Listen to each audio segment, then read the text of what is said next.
ছোট্ট বন্ধুরা, আজ আমরা 10টি শাকসবজির নাম শিখব। আলু। আলু তো তোমরা প্রতিদিন খাও, তাই না ছোট্ট বন্ধুরা?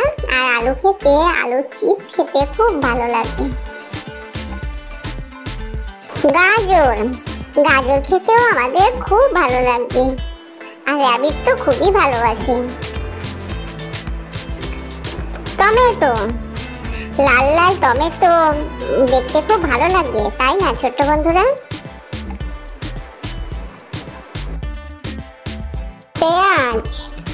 পেঁয়াজের পাকোড়া খেতে খুব ভালো লাগে, তাই না ছোট্ট বন্ধুরা?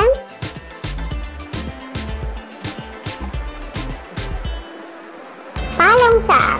পালং শাক শীতকালে একটা শাক।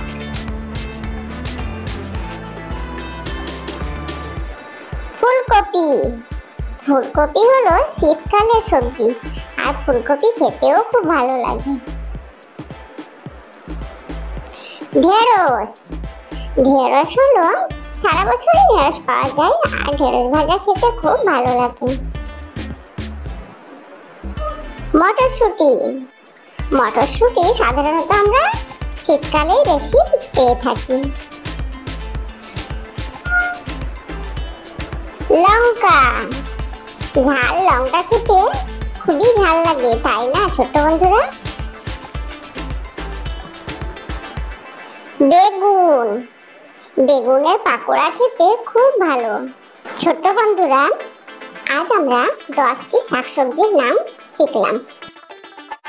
আলু, গাজর, টমেটো, পেঁয়াজ, পালং শাক, ফুলকপি, ঢেঁড়স, লঙ্কা, মটরশুঁটি ও বেগুন। ছোট্ট বন্ধুরা, আজ এখানে শেষ করছি।